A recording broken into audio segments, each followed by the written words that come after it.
I remember flying into Sydney. From way off in the distance, you could see that plume of pink smoke sailing off. Oh, we're coming near home. You know, the person next to the plane would say, look, we're getting near home. Look, you can see the pink smoke. On some days when the wind was northeast, that cabbage smell, it was from the coke ovens. And that smell would spread all over the town if the wind was in the right direction. The plant was always there. For someone like me who lived through that, who saw that the steel plant was there, I mean, it's just like unbelievable. It's like as if they removed the Vatican from Rome.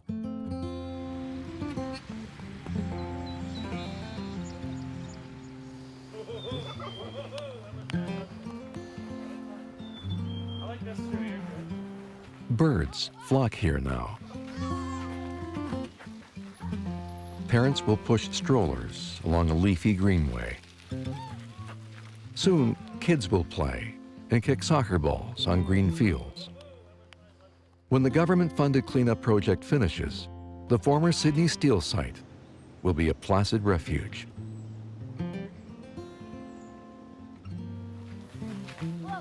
But listen closely, for ghosts linger.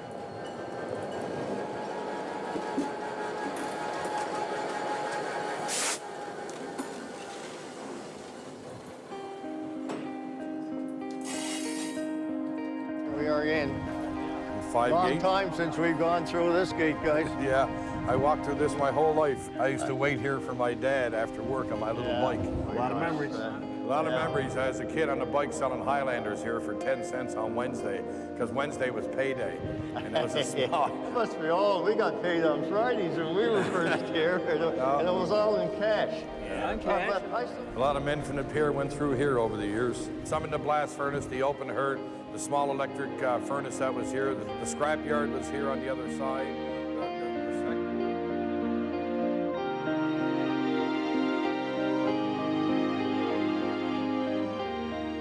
Once, half of Canada's steel was forged where children will soon play.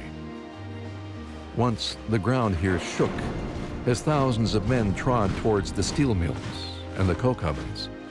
Once, on these vacant lands, the epic saga of Sydney's steel industry unfolded. It seems like ancient history now, except the memory of extraordinary men and events still echoes through these fields. And in these communities, a heart of steel still beats.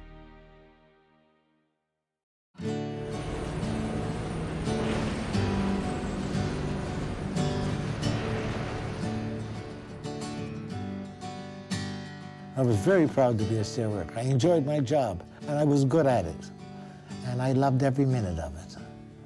I loved every minute of it. When I got there, I did the job.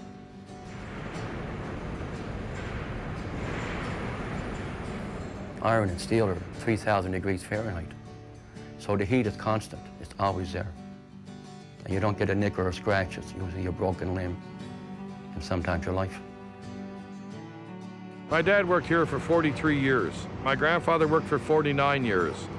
And I worked for upwards of 20 years, so. And you know that it's a hot and hard job, but you work hard. The old saying was, no smoke, no bologna.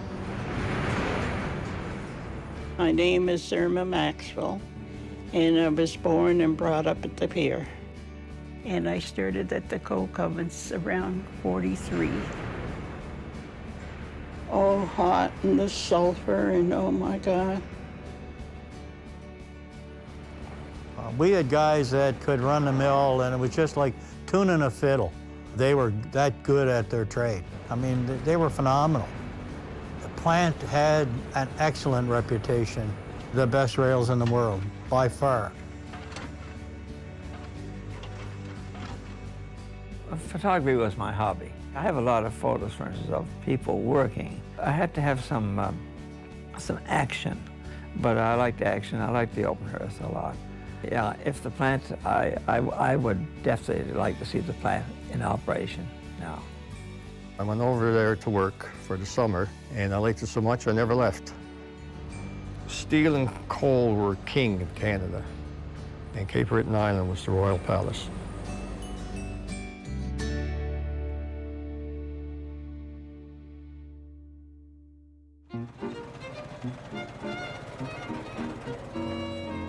Sydney's steel industry began as the single dream of a wealthy, charismatic Boston scalawag named Henry Melville Whitney. Henry Whitney, yeah, he was from Boston. He was a strong businessman. Oh, yes, he was a very successful businessman down the state. He was also, like a lot of the people at that time, a speculator. The idea of conglomerates. He owned a lot of like railways, tram lines, electric company. And of course, the way I think the Americans still do, most of their electricity is generated from coal. So there you go. The cheap fuel. And that's cheap energy, and that was always the key thing here. Now, back in the 1890s, there had been a lot of individual little coal mining companies, but they had conglomerated. They began producing a lot of coal and more coal and a surplus. He realized with that surplus that he might be able to set up a steel plant here. And like any good entrepreneur, he could sell, not only to the city, but to the province, who were really looking for industry. I mean, there was a great thirst for industry in Nova Scotia, isn't there always? He was given virtually carte blanche, whatever he wanted, for over 400 acres of land, 99-year lease, tax-free. Well, the province got it down to 30 years, but please, 30 years. So consequently, he came to town and he was welcomed as a hero. The big celebration and everything, and steel plant began. Then Whitney got down to business, installing top-of-the-line equipment using the most modern European designs. When the first heat of steel was tapped from the open hearth on December 31st, 1901, Sydney possessed the most up-to-date steel plant in the world. Sydney would have about 2,300 people, including the suburbs. Very small. Little colonial town. With the arrival of the steel plant, there was this need for labor. And the railway ended at Inverness, as it were, came up to Sydney, and so that's where people landed, and they just began flooding into the town. The newcomers came at the perfect moment. By 1912, the Sydney plant made half of Canada's steel. Every day, ingots, blooms, billets, slabs, wire and nails poured out of the steelmaking center of Canada.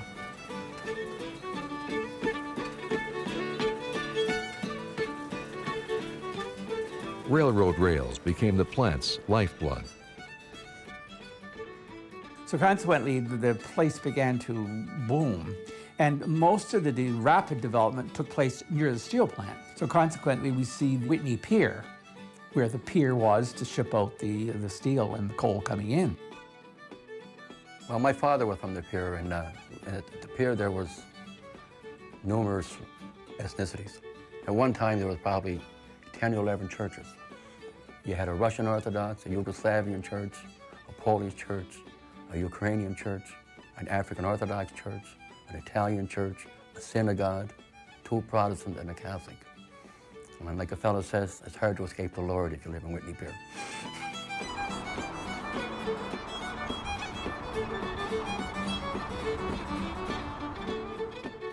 Probably right up to the 1950s, some departments were dominated by certain religions. Like the open hearth was known as the Vatican because most of their employees were Catholics, and the heavy mills was known as the Masonic Lodge because most of their employees were Protestants. Italians, Jews, Hungarians, Ukrainians, blacks. Newfoundlanders. Newfoundlanders had always been a mainstay of the mines over in the Sydney mines. So Newfoundlanders began coming in. And everyone got along. There was none of this racism or you're this and you're that. Everybody was equal. We had a United Nations long before you was ever thought of being. Experienced African-American steelworkers from Alabama came to work the Sydney blast furnace. So many newcomers flooded into Sydney that a housing shortage quickly developed. The steel plant built company homes for the workers close to the plant. A century later, the children and grandchildren of steelworkers still live in some of these houses. So the laborers would be near the steel plant, and then like another ring of your onion going outward, you get people who might have more foreman's jobs, like around Ashby. And then further up from that, you get the wealthier people as far as they can get from the steel plant as possible. Mi'kmaq people have been around Sydney Harbour, who knows, thousands of years perhaps. And the original settlement from my community, the community of Membertou, was along King's Road, where the present-day Sydney Medical Arts Building, near the Comfort Inn, for instance, is on King's Road. And as people began to build more residences, to begin more businesses, it began to push out towards the area where Membertou was. Prime property. Matter of fact, Moxham's Castle, where the people that owned the steel plant or general managers lived, all along there. King's Road became King's, Road. There was a number of residents, unfortunately, who felt very uncomfortable with the presence of a Mi'kmaq community in that part of the area. Over a period of years, these petitions came and they went. The court ruled that the King's Road Reserve had to be relocated. And so the move began around 1926. It took about 3 or 4 years to dismantle the old reserve, but finally around 1929, the final family moved from King's Road to the existing, or the present day, Membertou.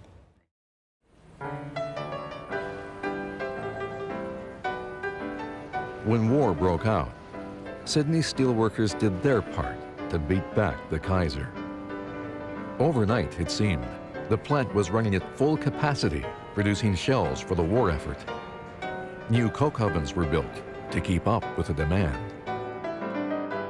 Before long, the steel mills of Sydney, nearby Sydney Mines and Trenton on the mainland, were turning out 40% of Canada's pig iron. When the guns grew quiet, a post-war economic slump settled over Canada. In Sydney, the hour of the wolf was at hand. After the war, it wasn't so good, because by the time you get to 1919, 1920, there's this overexpansion.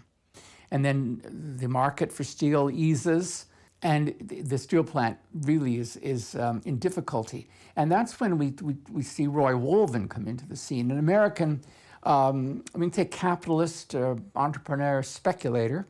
He decided the best thing to do was not only keep the steel and coal together, but bring in shipping and bring up as much industry as possible into this to form a conglomerate for efficiency. And that's with that idea, the British Empire Steel Corporation, or BESCO, was formed. And he is the chair or the president of BESCO. It was the biggest conglomerate in Canada at its time. So, but there were problems. The steel industry everywhere had overexpanded. Sydney was no different. Too many coke ovens, too many coal mines, too much overhead. And as a result of the shrinking industry, how was he going to do it? Well, it was going to have to be on the back of the workers. So consequently, wage cuts. And I mean wage cuts. I mean, they go down, 50% wage cuts. And of course, this doesn't sit well. The steelworkers and coal miners downed their tools in a desperate fight for their rights as workers and human beings. The forces allied against them were too great.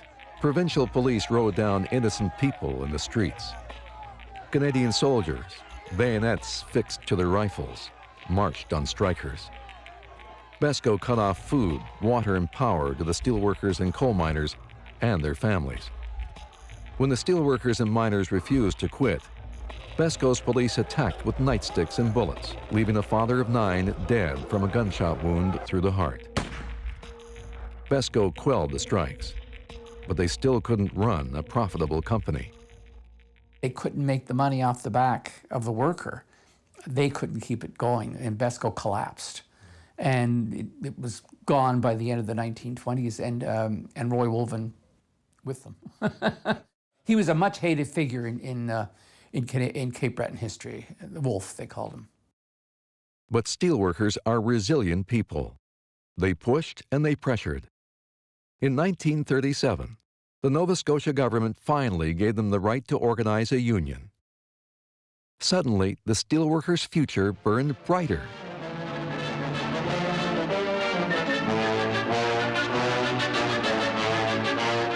The bombers begin the invasion blow.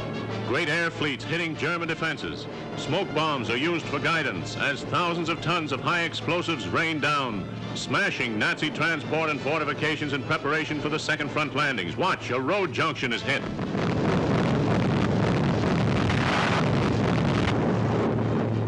Down to the docks of southern British ports, the invasion troops go streaming.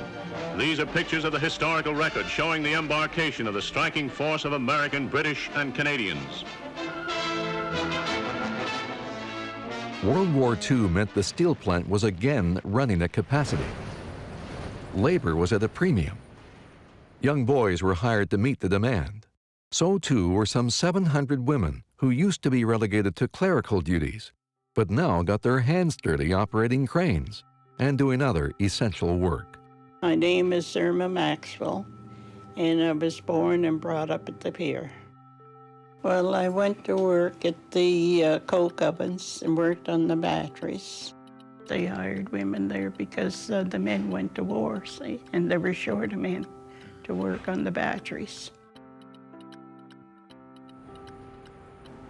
And I was making $20 a week and doing the man's job. You had to be strong. Well, you call it breaking doors on the battery. Yeah, because that's where they made the coke. And on top of the battery, they had these big round holes, and this cart used to come and drop all this fine stuff. They call it breeze, and it'd go in the ovens. Oh, hot, and the sulfur, and oh my God. It was rough to work there with the heat and the sulfur.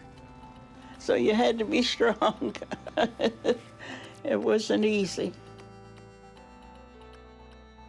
You tell Irma, for me, that I ran the coke plant, and I know what she went through on top of the battery. She deserves more than a medal. I want to tell you, she is one courageous young lady. And I was 17 at the time, born and brought up at the pier. There was every nationality there, and everybody got along. And that's the way it was. It was beautiful at the pier.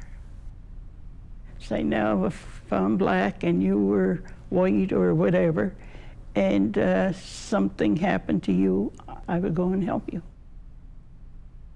I'm proud to say I'm a pier girl.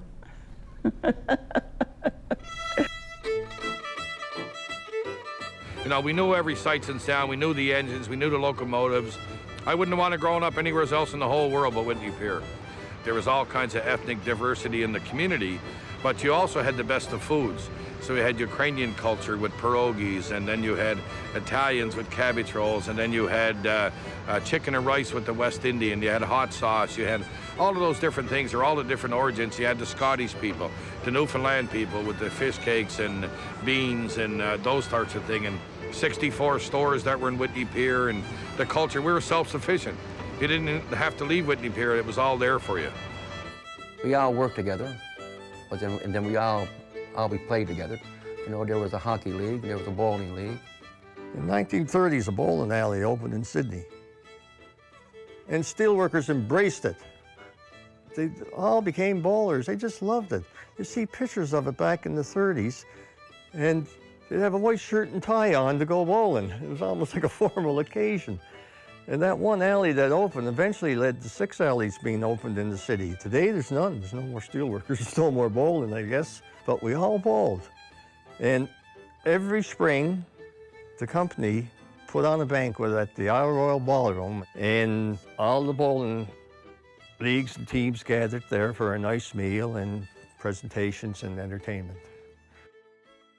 You needed a thick skin at times because you get hit with ethnic cracks and cultural cracks and religious cracks, so with the banter back and forth and that, but it was usually done in a good-natured manner, and it was taken as such. being a steelworker transcended race and religion.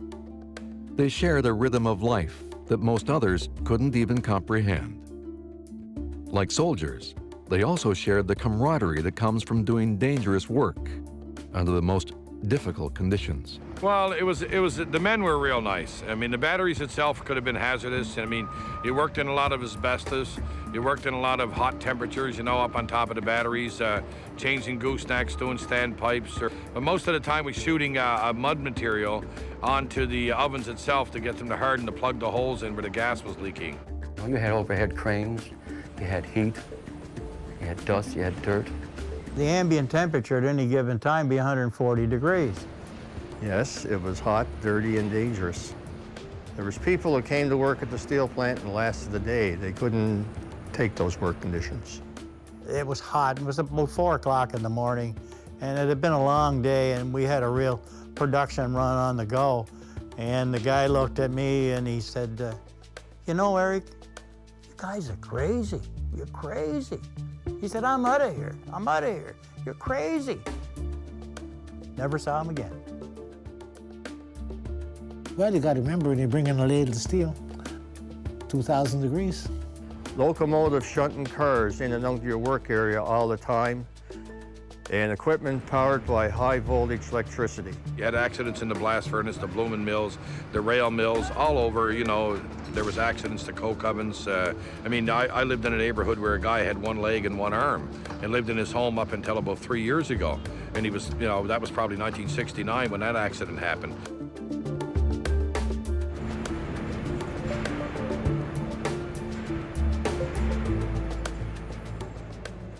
Actually, the guys from the open heard the story was when they die and they appear up at the pearly gates before St. Peter's, they say, another open hearth working reporting, sir, I've done my time in hell.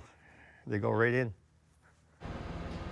Steelmaking is a dirty business, but what you do is the camaraderie with the men you work with, and you know that it's a hot and hard job, but you work hard and you get paid for it on Wednesday in my generation, and it was, you know, the same as your grandfather and your father. You're not only watching out for yourself, you're always watching out for your buddy, and likewise.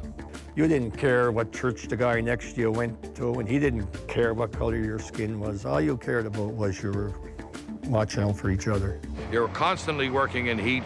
You're pouring metal into ingots, so the only person you had to rely on was the guy that was with you and the guy looking after your back. I have friendships with the guys that never left. You'd swear that we were still working together at the mill, and we talk about it daily. The teamwork that went into getting out the production. You have to see these guys, man, when it's hot. They were proud of what they could make and produce. Great problem solvers in the plant. People especially who had worked at a job for quite a while, they caught on to it very quickly. There were some great guys, and they would put their finger on right where the problem was. Guys that worked in the blast furnace wanted to make the best iron, for the guys that worked in the open hearth to make the best steel, for the guys in the mills to make the best rails, to make the best steel. A common enemy binds people together too. Too often, the steelworkers' fate was controlled by absentee landlords, motivated by immediate profits. In 1957, the steel plant was owned by an English consortium named DOSCO. Employment was at a peak, 5,600 working there.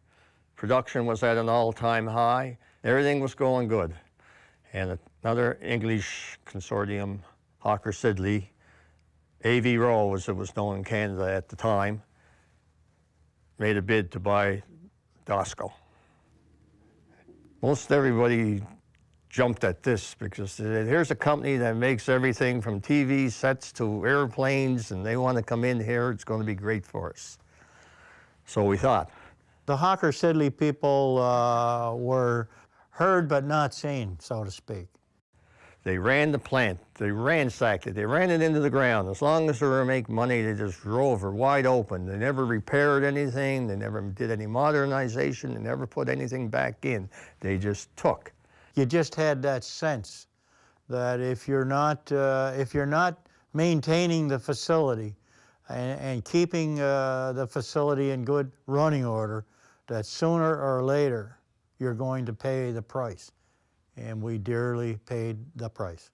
The workforce, once over 5,500, had shrunk to 3,200 by 1967. Hawker Siddeley ran the steel plant. October 13th, it was a Friday. I'll never forget it. I was 15 years old. Hawker Siddeley, with no warning, even the week before in the newspaper, everything was fine. They decided they were going to close the steel plant here.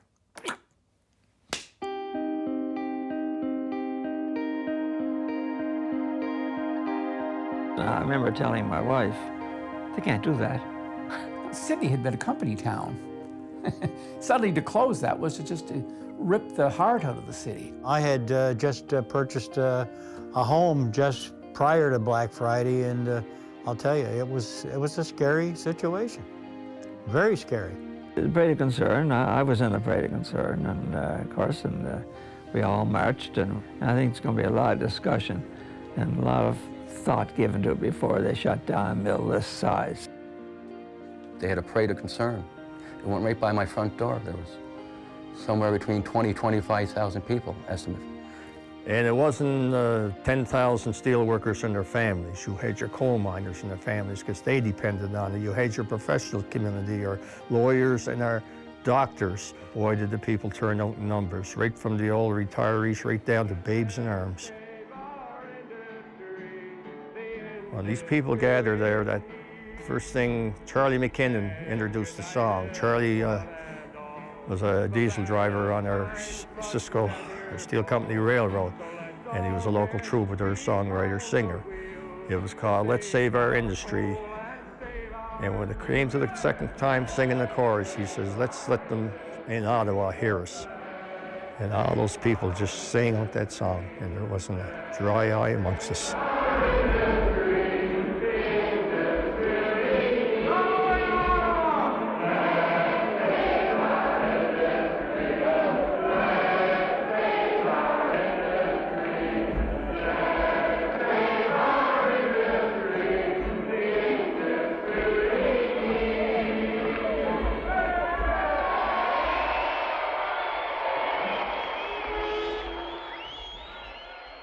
It rang a bell to almost everybody there, and I'm sure it certainly did with me.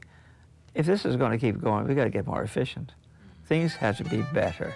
When people come together like that, no government can afford to ignore them. A provincially owned Crown corporation, the Sydney Steel Corporation, was set up to keep the plant operating. The government chose a blunt businessman from Pictou County named R.B. Cameron to run the plant. 67, when the government took over, I mean, there was a feeling of euphoria after the first few months. And we broke every production record that was ever set in the corporation, both in iron making, in steel making, and in particular in the rail operation. The good times, alas, were short-lived. Mistakes were made about modernizing the plant. Strikes hurt productivity. Even the millions of government dollars spent modernizing the plant couldn't make it profitable in the face of cutthroat international competition. By 1976, the plant was down to a single finished product, rails.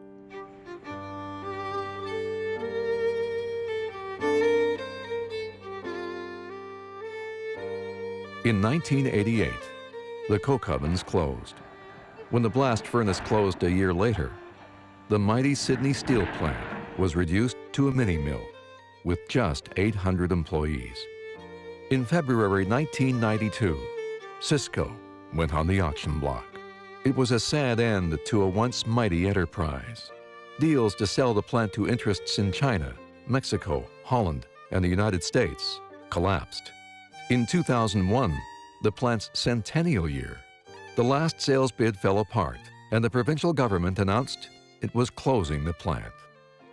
When the plant closed, it was final. The party's over. There wasn't much reaction because there was only a few hundred working there. When I went to work there was 5,600 of us. When we closed, we were just a mini mill. Just a hand switch operation. We wanted to make some steel, threw it on. When there wasn't orders, cut it back, and everybody went home. Yeah, I made a living out of it. My father before me made a living out of it, and I think it should be there for the other guy to make a living. It was only a turnkey mill where you could, when you got orders, run it, and no orders, shut it down. Well, I don't know if there was a political will at that time to keep the steel plant going. The costs were overrun. And I think at that time, back in 2000, I didn't know of the cost of making steel. You know, they were making it about $130 a ton or so from what they used to say. And they were, and they were selling it on the market for $90 a ton, so. I'm sorry the plant closed. I understand why it did, and I don't feel particularly bad about the mini mill closing because it didn't have a whole lot of impact on our area anyway. But the old integrated plant with its lighting up the sky at night and the sounds and the explosions as you heard in bed. I could lie in bed at night and tell you what was going on over there when the furnace tapped or when a sling of rails was dropped in the hull of a ship just by the sounds coming out of there. I enjoyed every day I worked there, and I really miss it. The coke oven's no fire. All my youth, as a boy growing up, at the coke oven, you always seen fire where they were pushing charges of the coke oven battery. To drive over the overpass now and don't see no fire, no smoke coming out the stacks, make you wonder. Makes you wonder. Who think that it would ever come to an end?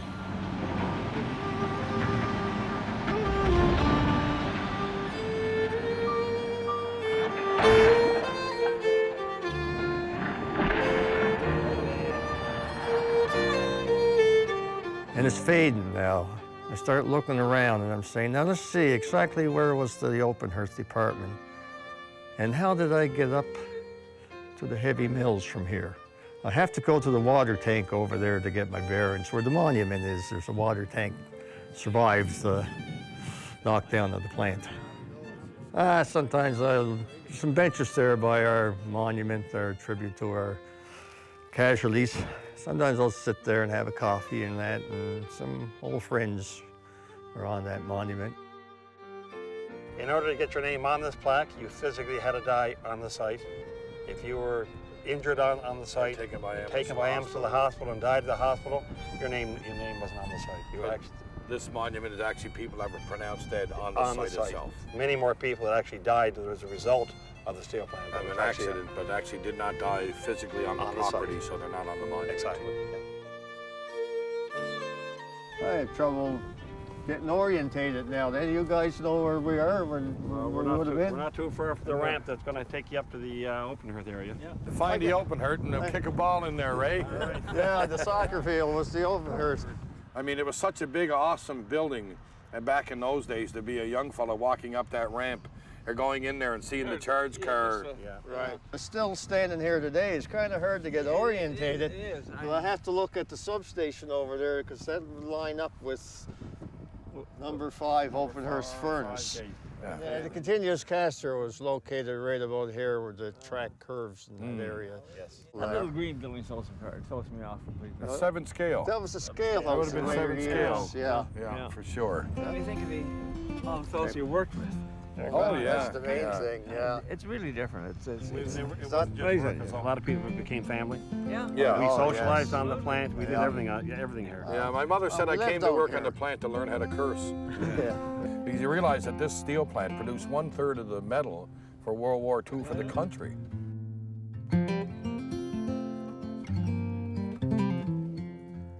As luck would have it, the day the former steelworkers were visiting the site, they spotted the last rails to ever be shipped out of Sydney Steel. It's a 136-pound rail, which means for every 3 feet, the rail weighs 136 pounds. The RE is the actual profile of the rail. The CC is for controlled cooling. Made in Sydney, 1989. The lines for March, January, February, March. So it's made 1989 of March. Good rail, Jerry. It's the best rails in the world. There's nobody made rails like we do. No. What length are the rails on this car? These rails be 78 feet. Yeah, I used to, my early days, I worked in the lab, we did a lot of rail testing, and I'm telling you, we didn't fool around. The rail had to be perfection. We sent rails to CP, Bangladesh, Mexico, China, India. We made a lot of rails. Finest rail in the world. Should be proud of it. Oh, I was proud of every rail that we go. We're always proud of it.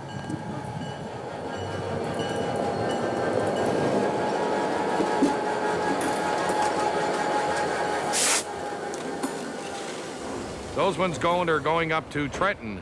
Apparently they need a spur or a small 100-foot line going into the new plant there for Daewoo for building their wind turbines. I guess to move the turbines in and out of the facility. So yeah, that was amazing to be here today and watch the last load of rails ever leave Sydney Steel.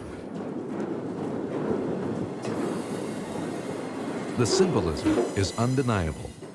The start of a new era of clean energy, beginning on the heels of the old, dirty one. A century ago, no one gave the environment much thought. But 100 years of steel and coal making had left an environmental legacy for the Sydney area. Nearly 1,000 public meetings involving thousands of residents were held to debate how to clean up the 1 million tons of contaminated sediment contained by the tar ponds and coke ovens sites. This innovative, community-driven process played a major role in forming the government's decision on how to proceed with the cleanup. Today, the stacks and ovens are gone, but the site of the old steel plant is once again a hub of activity. Funded by the Government of Canada and the province of Nova Scotia, the Sydney Tar Ponds Agency is nearing completion on the $400 million project to clean up the tar ponds and coke ovens sites. By permanently immobilizing the tar ponds sediments with Portland cement, contaminants will be prevented from spreading to the surrounding environment. And what we're looking at here is with the actual mixing of the cement with the tar pond sludge. Down where they're working right now, you'll see these containers. And in these containers, they're mixing the cement with the sludge, putting it in the container, and dumping it in the designated area, which each area is considered a cell. And they're spraying water on the cement now to keep the dust control down. Recognizing the importance of Aboriginal participation, the government partners set aside project works for the 5 First Nation communities in Cape Breton. This would mean economic, training, and capacity building opportunities for Cape Breton's Aboriginal community. We went through a number of years of actually talking to the federal government about the Mi'kmaq interests in the cleanup. There was at least 4 or 5 different contracts issued to Aboriginal contractors.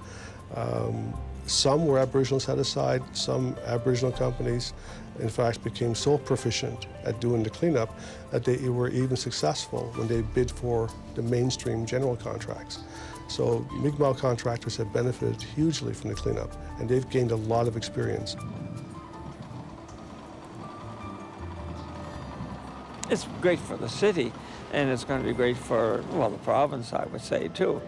And I wish I was a bit younger that I'd be able to see all this, you know, because actually it's certainly great, and great for my children that are around here to be able to have this. Soon, the former steel plant lands and tar ponds will be home to a new Sydney Commons with walking trails, sports fields, and an outdoor concert venue. There will be new roads, bridges, and infrastructure linking the 3 communities of Ashby, Whitney Pier, and North End of Sydney. To go there now and to see, you can't even remember, where the mills were, and they were so much part of your life. And then to see the fields that are green, and to see baseball fields or all these walking trails and new trees planted, and new clean industry coming in there. And we can see it happening. It's like the city being reborn, to me. The site's future is promising, but that doesn't change the fact that something extraordinary once happened here. It's history. It's out in a book, it's on a DVD somewhere, it's in a song. The older people generation, they remember it. My daughter's 17 years old and she knows nothing of a steel plant. She knows I was a former steel worker. She knows her grandfather Both grandfathers were former steel workers, and that's it. We had great people, and the people don't get the kind of credit that they really deserve. We had great steel makers years ago. We didn't have all, you know, the technology that was out there, but we had the know-how. The men of Sydney Steel could do anything they put their mind to. They could make anything. They made the best rails in the world. They made the best axle in the world. They could produce anything here at Sydney Steel, anything you wanted. At the blast furnace, they take ore and coke and scrap iron and make iron. Ship it to the open hearth and make steel. Ship it to the blooming mill and make rails. If I had my life to live over again, I'd be a steel worker. We get together, go into Tim Hortons, have a coffee. There's a half a dozen old steel workers there. The next thing, we're making steel all over the place all over again. Go out with our wives, the first thing they tell us, now, tonight, there's no steel talk. No, dear, we won't talk about the steel plant. We're not out 10 minutes, it's all steel talk again. It'll never go away with us who work there.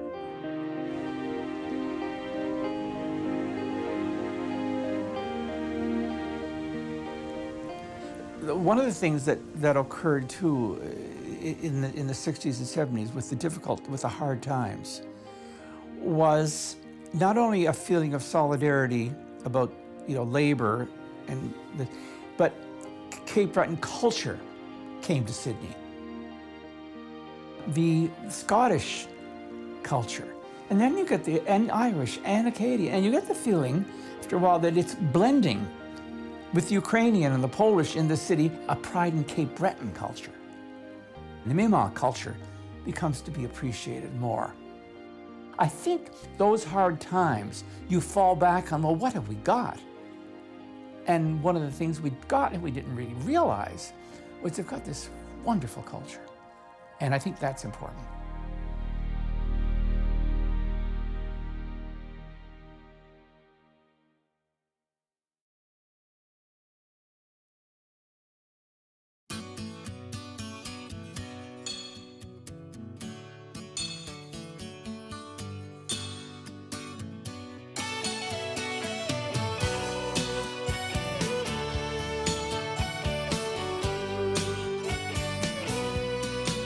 He got the news this morning, it came without a warning.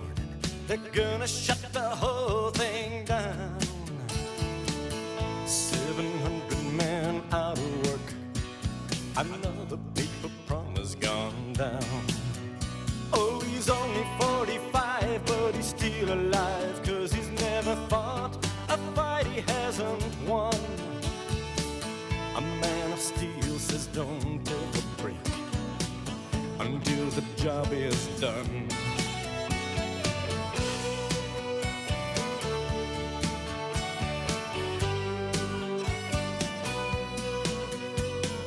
Mary Ann wears 20 years of worry on her face, like she never was young.